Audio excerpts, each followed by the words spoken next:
The signal came from nowhere, cutting through the quiet hum of the New Horizons bridge like a knife through silk. Dr. Lisa Murphy looked up from her coffee, watching the communication panel light up with patterns she had never seen before. The ship's computer struggled to make sense of the incoming data, processing frequencies that shouldn't exist in normal space. "Captain Collins to the bridge," Lisa called through the ship's comm system. Her voice carried a note of excitement mixed with confusion. In 3 years of deep space research, they had found plenty of dead worlds and empty systems. But nothing like this. Jake Collins arrived within minutes, his hair still messy from sleep. The captain of the New Horizon was a practical man who had earned his position through years of careful decisions and steady leadership. He looked at the display screens showing wave patterns and mathematical sequences that seemed to pulse with desperate energy. "What are we looking at, Doc?" Jake asked, settling into his command chair. The bridge crew had gathered around the main display, their faces lit by the strange blue glow of the alien transmission. Lisa pointed to the central screen where numbers and symbols scrolled past in organized patterns. "It's a distress signal, Captain, but not like anything in our databases. The mathematics are incredible. Look at this section here." She highlighted a portion of the transmission. "These are planetary calculations, seismic data, gravitational measurements, atmospheric readings. Someone is showing us their world is dying." The signal contained more than just numbers. Embedded within the mathematical proofs were images, fuzzy and unclear but unmistakably showing a world covered in vast oceans. Great cities of coral and crystal rose from the seafloor, their spires reaching toward the surface. But many of the structures were cracked and broken, debris floating in the water where beautiful buildings once stood. Jake studied the images with growing concern. "How long has this been transmitting?" "According to the signal degradation, at least 8 months, Lisa replied. "Maybe longer. The computer is having trouble with the translation protocols, but the basic message is clear. They need help. Evacuation. Assistance specifically." Lieutenant Amy Rodriguez, the ship's communications officer, looked up from her station. "Captain, I'm picking up response signatures in the Galactic communication bands. Looks like other ships have received this signal." "Two. Who's responding?" Jake asked. Amy's expression grew puzzled as she read her instruments. "That's the strange part, sir. I'm detecting acknowledgement signals from consortium vessels, but no approach vectors. They're all maintaining their current positions." The Galactic Consortium represented the major spacefaring civilizations humanity had encountered since achieving faster-than-light travel. The alliance of ancient species had been polite but distant when Earth made contact, treating humans like curious children who had stumbled into adult conversations. Most consortium species had been traveling between stars for thousands of years. Before humans discovered fire, Lisa enhanced the planetary images, revealing more details of the dying world. The ocean cities were magnificent even in their destruction, with architecture that flowed like living coral but showed the precision of advanced engineering. Massive creatures swam between the buildings, some as large as Earth's whales but clearly intelligent, their movements purposeful and coordinated. "They're aquatic," she said softly. "The whole civilization lives underwater. Look at the body structure in these images." The transmission included brief glimpses of the aliens themselves. They were graceful beings with elongated limbs and what appeared to be gills along their necks. Their skin had a translucent quality that caught and reflected light in patterns that suggested complex communication through color changes. Even in the grainy images, their beauty was striking. Jake made his decision with the same steady confidence that had carried him through dozens of difficult situations. "Set course for their position, best possible speed, sir?" Amy looked uncertain. "The consortium ships aren't responding to the distress call. Maybe there's something we don't understand about the situation." "Maybe there is," Jake agreed. "But someone is asking for help, and we're in a position to provide it. That's all I need to understand." The New Horizon changed course, its engines powering up for the long journey to the alien world. The research. Vessel wasn't designed for rescue operations, but it carried enough supplies and equipment to make a difference. More importantly, it carried a crew trained to adapt and overcome problems. As the ship accelerated toward the distress signal's origin, Lisa continued analyzing the transmission. The mathematical complexity was staggering. These beings had calculated their planet's destruction down to precise time frames, showing exactly how their world's core destabilization would progress. They knew their cities would fall in a specific sequence, understood which areas would become uninhabitable first, and had even provided population distribution data. "They're incredibly advanced," Lisa told Jake during their second day of travel. "Their predictive models are more sophisticated than anything we have on Earth.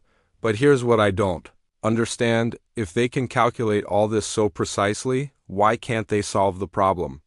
Jake studied the latest batch of decoded images. "Maybe some problems can't be calculated away. Sometimes you just have to load up a ship and do something about it." The New Horizon pressed deeper into space, carrying its human crew toward a meeting that would change how both species understood their place in the galaxy.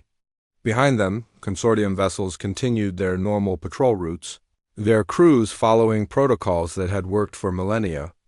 Ahead lay a dying world whose inhabitants had sent their mathematical prayers into the void, hoping someone would care enough to answer. They had no idea that their call for help was about to be answered by a species the galaxy considered too dangerous to survive, let alone to trust with rescue operations. The beings from the third planet of an unremarkable star system were coming, and they were bringing with them ideas about helping others that the civilized galaxy had never encountered. The water world of Kethmera hung before them like a blue jewel against the black of space. Commander Amy Rodriguez pressed her face to the shuttle's viewport, watching the planet's surface ripple with massive storms that would have torn apart any vessel not built to human standards. Lightning flashed constantly through the thick atmosphere, creating a light show that was both beautiful and terrifying. "First contact protocols are in effect," Amy announced to her team, Dr. Peter Kim. The ship's linguist checked his translation. Equipment one final time. Engineer Tony Martinez tested the environmental suits that would let them survive in the alien ocean. Each piece of gear had been built to handle the worst conditions Earth could produce. But none of them knew if that would be enough for an alien world. The shuttle descended through the storm layers, its hull groaning under pressure that would have crushed most consortium vessels. Amy felt the familiar weight of responsibility that came with representing her species to an unknown civilization. Every word she spoke, every action she took, would shape how these aliens viewed humanity. "There." Peter pointed through the viewport at a structure rising from the ocean floor. "That has to be one of their cities." The city was more magnificent than the transmitted images had suggested. Coral spires twisted upward in impossible spirals, their surfaces glowing with bioluminescent patterns that pulsed like a heartbeat. Schools of large creatures moved between the buildings in organized formations, clearly intelligent and working together. The beauty of it took Amy's breath away, but she could also see the damage. Cracks ran through several towers, and debris floated in the water where structures had collapsed. The shuttle settled into a docking tube that extended from the largest building. Water rushed in around them, but their suits held against the pressure. Amy led her team through the airlock into a chamber filled with breathable liquid that somehow allowed them to speak and move normally. The first Velhari they met was clearly important, judging by the elaborate color patterns that flowed across its translucent skin. It stood nearly 8 feet tall but moved with flowing grace, its elongated limbs gesturing in what seemed like formal greeting poses. When it spoke, the words came through their translators as musical tones that carried deep emotion. "I am Kethver. Silthara, speaker for the deep cities," the alien said. "We are grateful beyond expression that someone has answered our call, but we must ask, what manner of beings are you? Our instruments show you come from a world that should not support life." Amy removed her helmet, showing her face to the alien. "Leader, I am Commander Amy Rodriguez, representing humanity and the vessel New Horizon. We received your distress signal and came to help." Sothara's color patterns shifted to what seemed like confusion mixed with disbelief. Your world registers as a death sphere in our databases. Violent weather systems, crushing gravity, atmospheric toxins, geological instability. How did your species survive long enough to develop space travel? The question puzzled Amy until she realized what the alien meant. You're talking about Earth? Our homeworld? The third planet of your system shows conditions that would kill most known species within minutes, Sothara explained. The gravity alone should have prevented complex life from developing. Your atmosphere contains gases that are poisonous to most forms of life. We assumed it was uninhabitable. Tony stepped forward, his engineering mind working through the implications. Maybe what's normal for us isn't normal for everyone else. Our gravity feels fine to us. Our air is what we breathe every day. Peter was frantically working with his translation software, trying to understand concepts that had no equivalent in human experience. Commander, I think they're saying that by galactic standards, Earth is considered too dangerous to live on. We're from what they call a death world. Sothara moved closer, studying the humans with obvious fascination. Your bone structure suggests adaptation to extreme gravitational stress.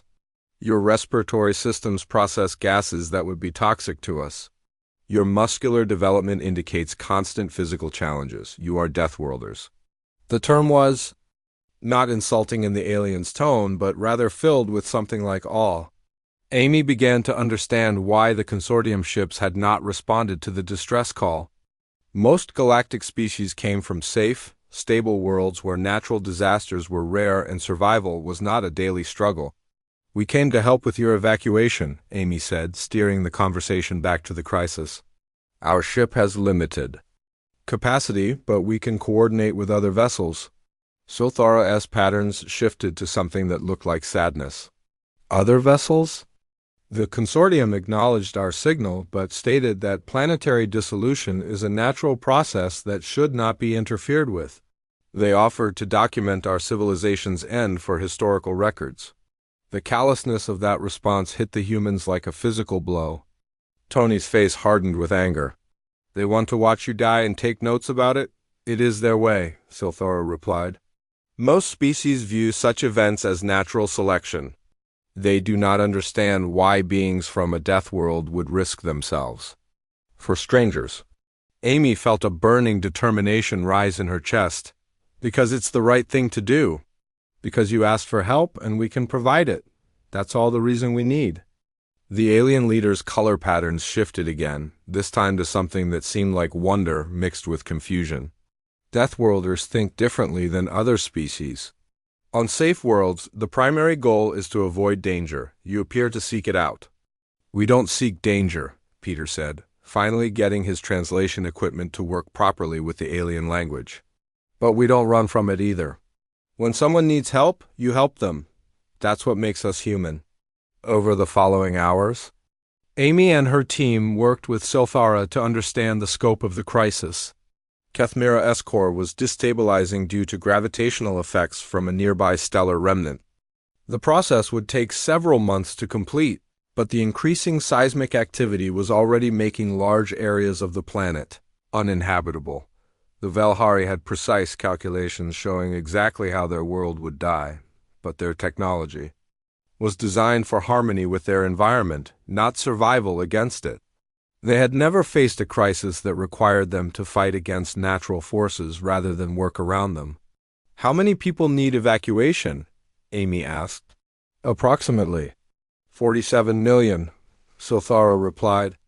We understand this number may be beyond the capacity of a single vessel from Deathworlders.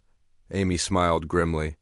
You'd be surprised what humans can accomplish when we put our minds to it. We're going to need a bigger plan, but we'll figure something out. The first contact was complete, but it had revealed something neither species expected. In a galaxy where most civilizations avoided risk and accepted natural disasters as inevitable, humanity stood alone as the species willing to fight against impossible odds to save others.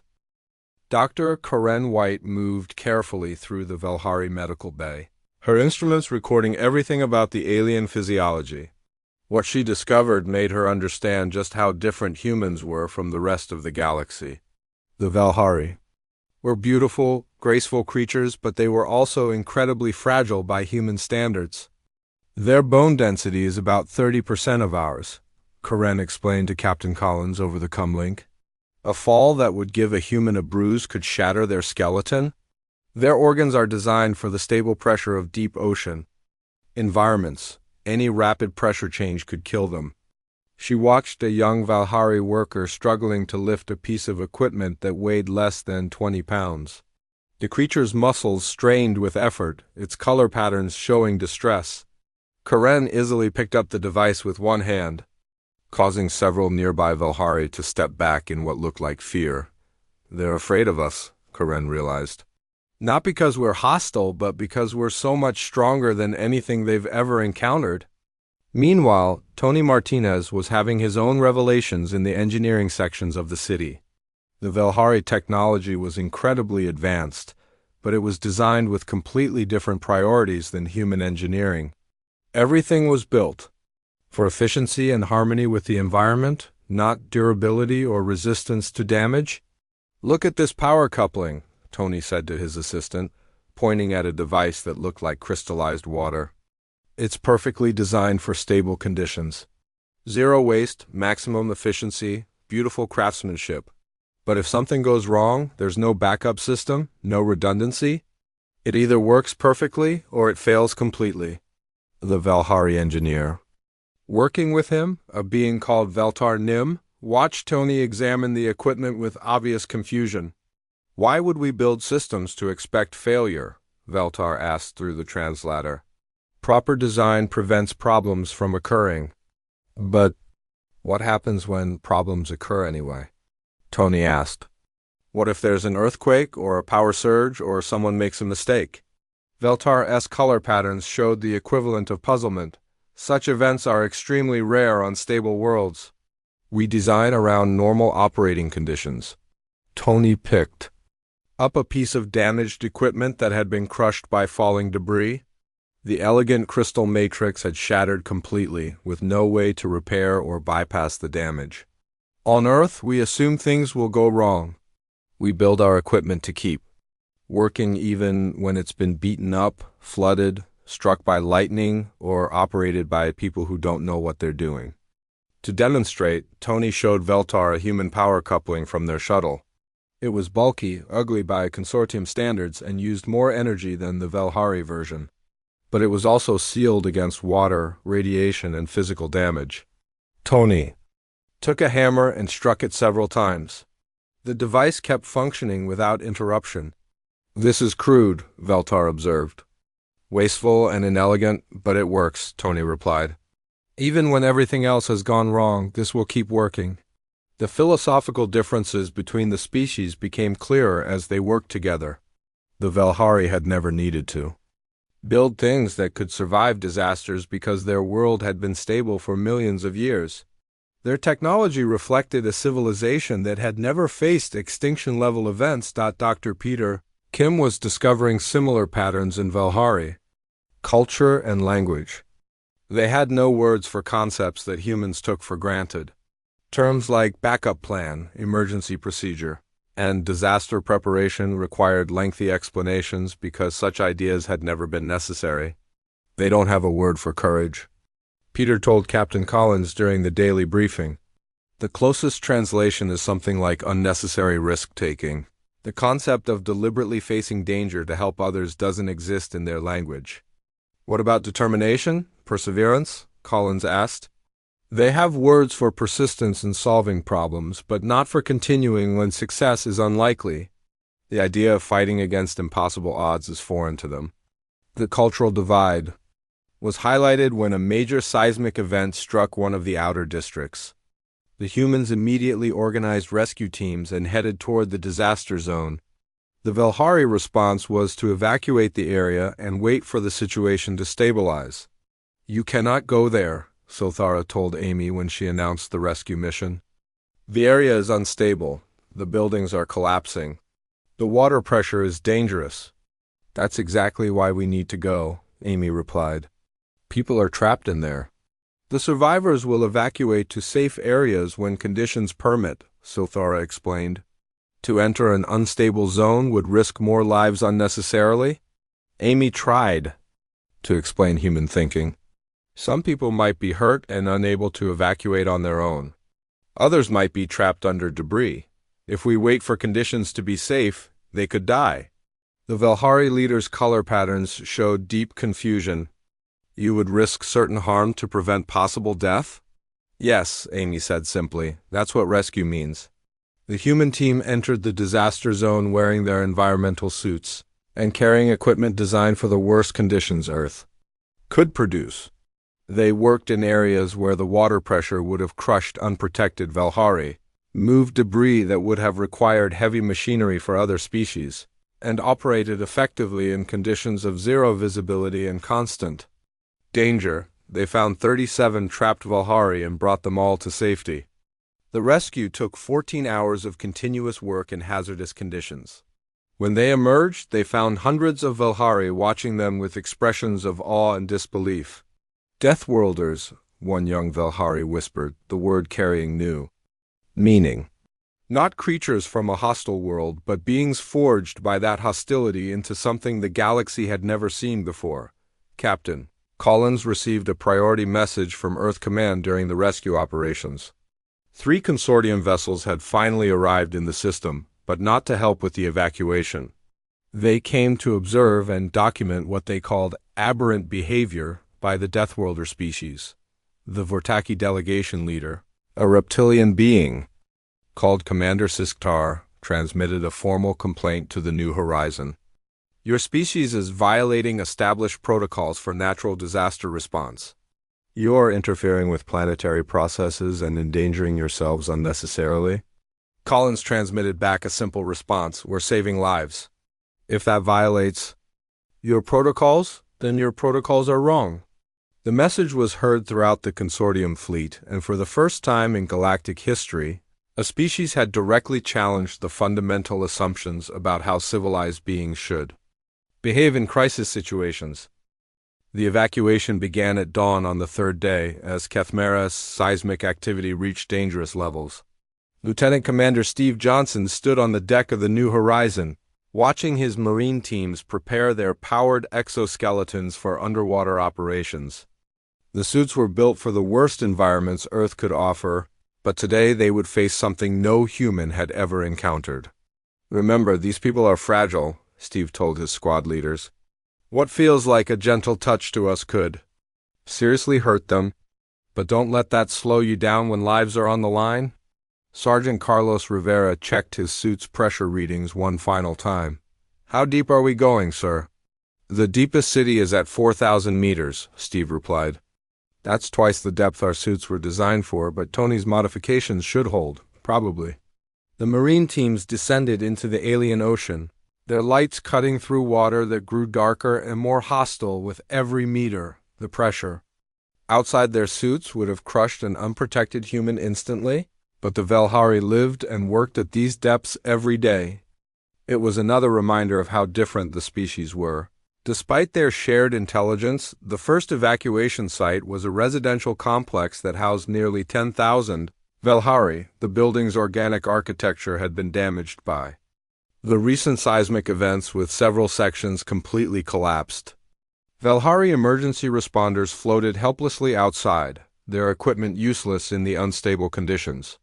We can't get inside, the Velhari rescue coordinator told Steve through the translator. The structural integrity is compromised. Any movement could cause total collapse. Steve studied the building through his suit's sensors. The human equipment could detect stress patterns and weight distribution that the alien technology missed. There are people alive in there. We can get them out. The risk is too great, the coordinator protested. You could cause a collapse. That kills everyone inside? Or we could save them, Steve replied. Sometimes you have to take calculated risks. The Marines entered the damaged building using techniques developed for earthquake rescue on Earth. They moved carefully but quickly, their suit's strength allowing them to shift debris that would have required heavy machinery. The Velhari survivors they found were in shock, unable to believe that anyone would enter such a dangerous structure. Carlos found a family of 4 trapped under a fallen beam that weighed several tons. To the Velhari, it was an immovable obstacle. Carlos lifted it with his suit's powered assistance, holding it steady while his partner guided the family to safety.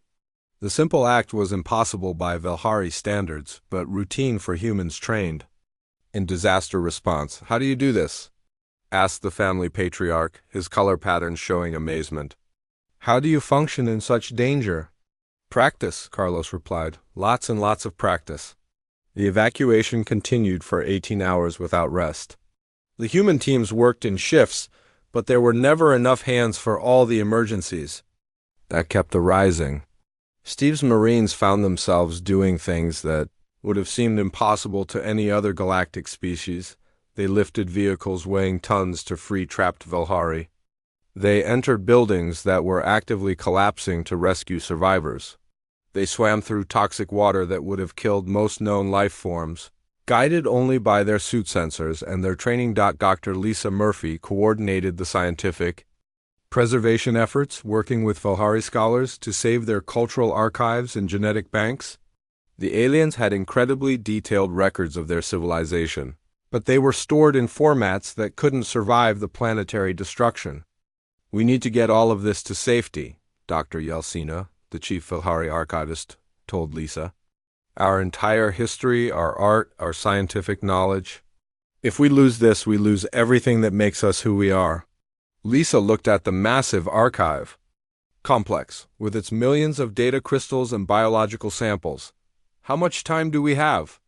"The seismic predictions indicate this area will be uninhabitable within 48 hours, Dr. Yelsina replied.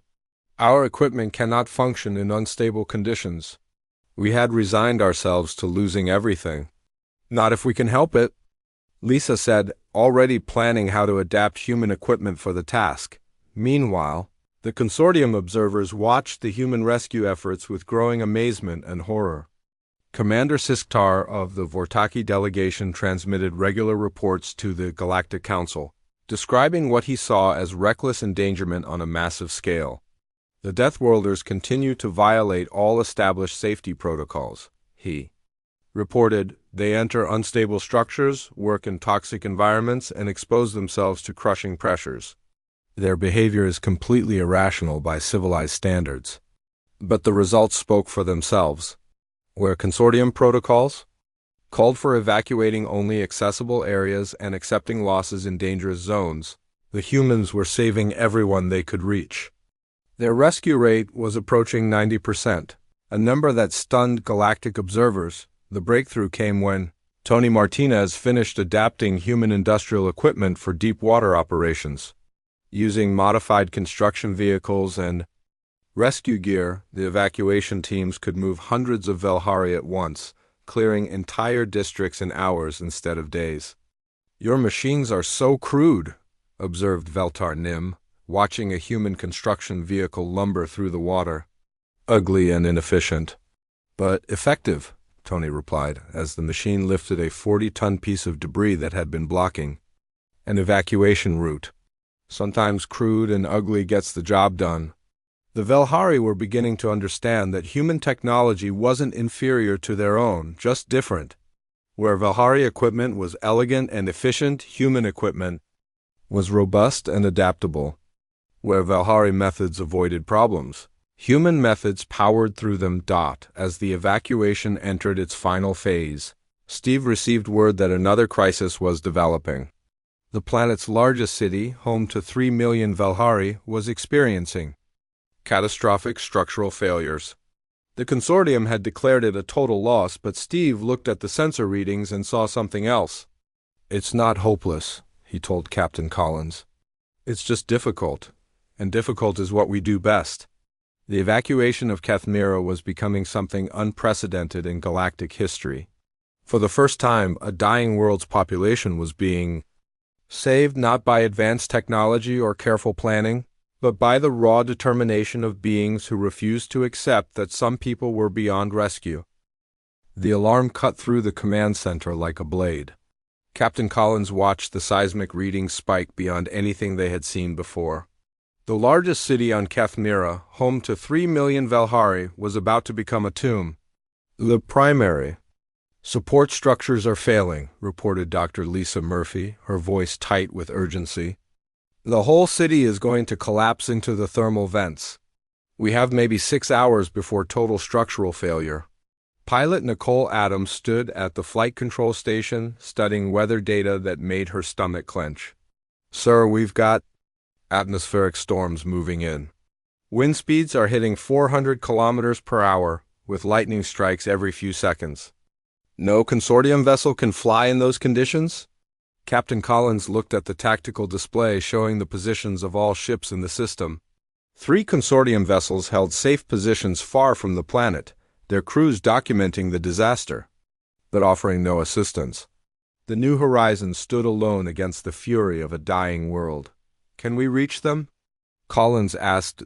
Nicole checked her instruments again, running calculations that would have been impossible for most pilots.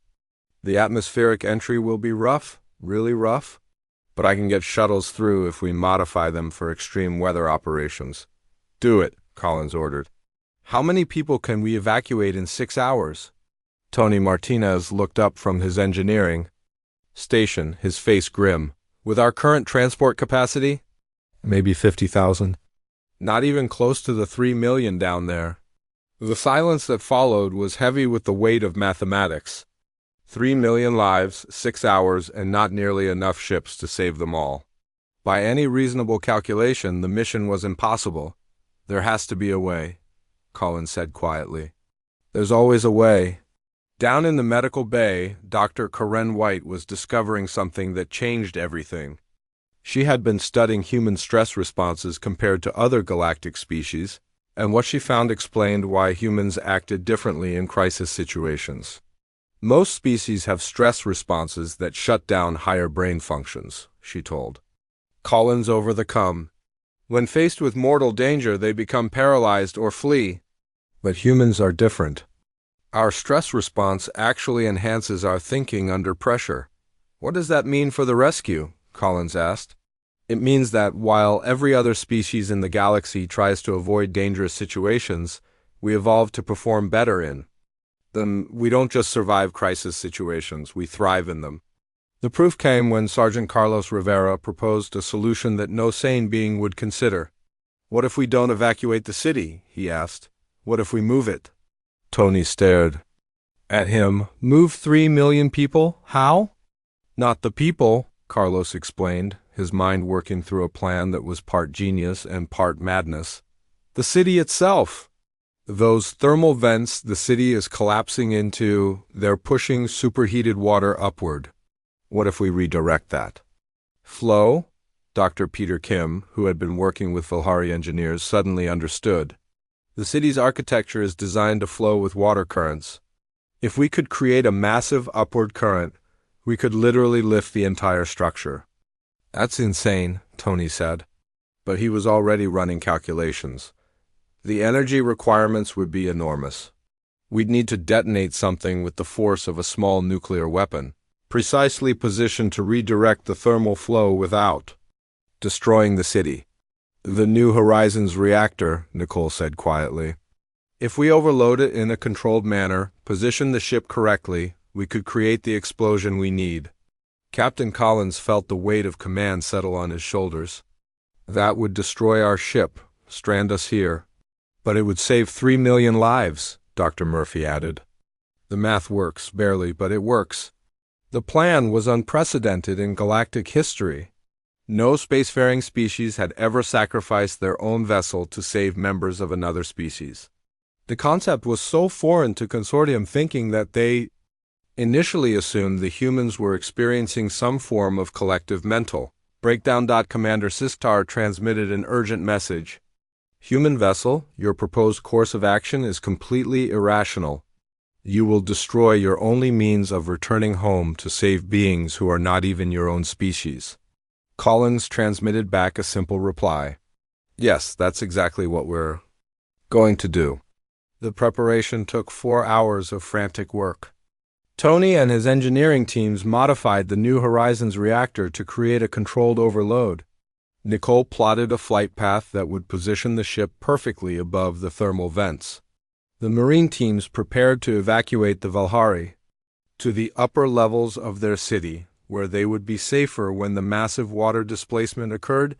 Dr. Kim worked with Valhari linguists to explain the plan to the city's population. The translation was difficult because the Valhari had no words for the concept of sacrificial courage. The closest they could come was irrational altruism, which completely missed the point. Silthara contacted the New Horizon personally. Captain Collins, we cannot ask you to do this. The loss of your vessel means you may never see your homeworld again. You didn't ask, Collins replied. We volunteered. That's what humans do. As the final hour approached, the stress responses that Dr. White had studied became clearly visible. The Valhari in the city below huddled together, their color patterns showing fear and resignation. The consortium crews maintained safe distances, following protocols designed to minimize risk, but on the New Horizon, the human crew worked with calm efficiency that seemed impossible under the circumstances. Their stress responses had kicked in, sharpening their thinking and enhancing their coordination. They were performing at their peak precisely because the situation was desperate. Nicole, Adams piloted the doomed ship through atmospheric conditions. That would have been suicide for any other pilot. Lightning struck the hull repeatedly, each impact creating system failures that Tony's teams repaired in real time. The ship descended through the killer storm like it was built for such conditions. Final position in 30 seconds, Nicole announced, her voice steady despite. Knowing she was flying toward her own death, the reactor reached critical overload exactly as planned. The New Horizon positioned itself above the thermal vents and released the energy of a small star into the planet's geology. The explosion redirected millions of tons of superheated water upward, creating a massive current that lifted the entire city away from the collapsing seafloor. 3 million Valhari. Lives were saved by the sacrifice of one human ship and the crew that refused to abandon them. The evacuation statistics scrolled across screens throughout the galaxy, numbers that should have been impossible. Of Kethmira's 47 million inhabitants, 46.8 million had been successfully relocated to emergency habitats and transport vessels. The rescue success rate was 99.7%. Captain Collins floated in the escape pod with his surviving crew, watching their destroyed ship's debris settle into Kethmira's ocean. The New Horizon was gone, sacrificed to save a city, but every human aboard had survived the controlled destruction. They were stranded in an alien system with no way home, but they had accomplished something unprecedented in galactic history. Incoming transmission from the consortium flagship, reported Amy Rodriguez from her emergency communications station. Commander Siskar wants to speak with you directly. The reptilian Vortaki appeared on the small display screen, his scaled features showing what might have been confusion or anger. Captain Collins, the Galactic Council demands an immediate explanation for your actions. You have violated 17 different protocols regarding natural disaster response endangered your crew unnecessarily and destroyed valuable technology in an act of what can only be described as species-level insanity. Collins looked at the alien commander with calm eyes. We saved 47 million lives. I'm not sure what else needs explaining. You sacrificed your only means of returning home for beings that are not even your own species, Siskar continued. Such behavior is completely irrational. We demand to know what mental defect causes Deathworlders to act in such a manner. Before Collins could respond, another voice cut into the transmission. Silthara, the Valhari leader, appeared on screen with color patterns that blazed with emotions the translation software couldn't adequately convey. Mental defect? Silthara's voice carried a tone that made even the consortium commander pause. Commander Siskar, these beings have demonstrated qualities that the rest of the galaxy has forgotten. They call it courage, determination, and compassion. We call it divine. The Valhari leader's statement was broadcast across all communication channels, reaching every ship in the system and beyond. The Velhari formally declare humanity to be our protector species. We request that human advisors be assigned to our new colony world, and we petition the Galactic Council to recognize the unique value that Deathworlders bring to our civilization. The response from the consortium was immediate and harsh. The Council cannot endorse such dangerous behavior, Siskar announced. These Deathworlders have shown complete disregard for established safety protocols. Their methods are violent, risky, and unsuitable for civilized species. Dr. Lisa Murphy, floating in another escape pod, couldn't contain her anger. Violent, we saved lives. Risky? Everything worth doing involves risk. And as for civilized, what's civilized about watching? Millions of people die when you have the power to help them. The argument was broadcast throughout the galaxy, reaching species that had never heard of humanity before. On thousands of worlds, beings watched the footage of human rescue operations with growing amazement. They saw Deathworlders working in conditions that would kill most galactic citizens, accomplishing rescues that other species had declared impossible. The impact was immediate and profound.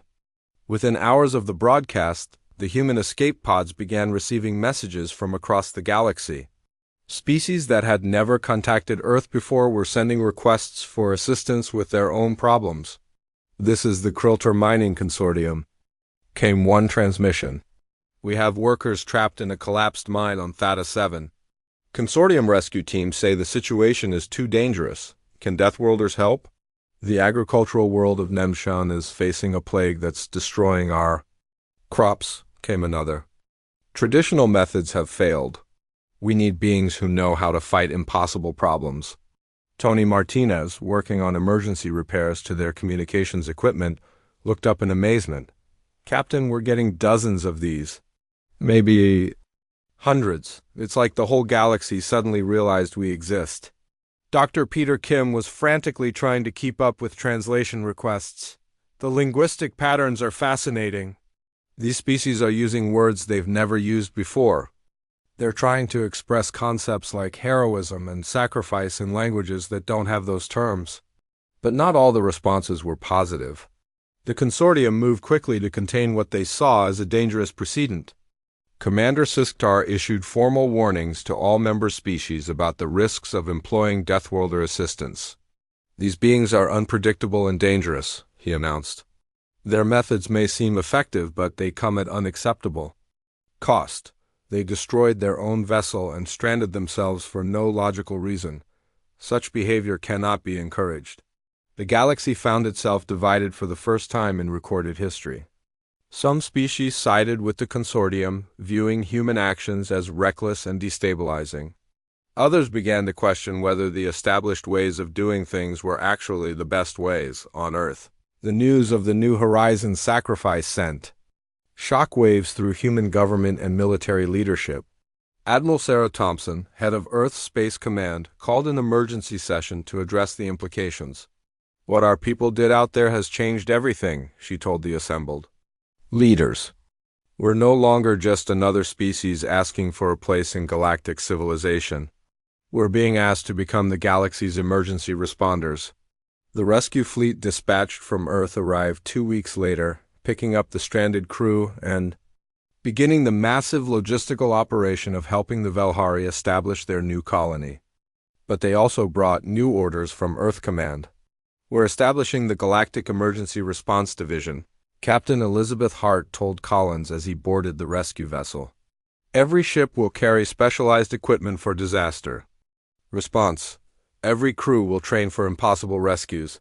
What you did here isn't going to be a one-time event." Collins looked out at the stars, thinking about the messages still pouring in from across the galaxy. "Good, there are a lot of people out there who need help." Dr. Murphy's final log entry captured the transformation that had occurred. The galaxy spent millions of years believing that survival meant avoiding danger and accepting loss as inevitable. In 2 weeks, humanity has shown them a different way. We've proven that sometimes the most rational thing to do is something completely irrational. Sometimes you have to risk everything to save everyone. The Velhari established their new colony with human advisors, helping them build structures that could withstand disasters. Other species began requesting similar assistance. The consortium's authority, based on millions of years of avoiding risk, suddenly seemed outdated in a galaxy that had discovered the value of beings willing to take risks for others. Humanity had answered one distress call and accidentally become something they never expected to be, the galaxy's guardians, the ones who showed up when everyone else said the situation was hopeless. They were Deathworlders, and the galaxy would never be the same.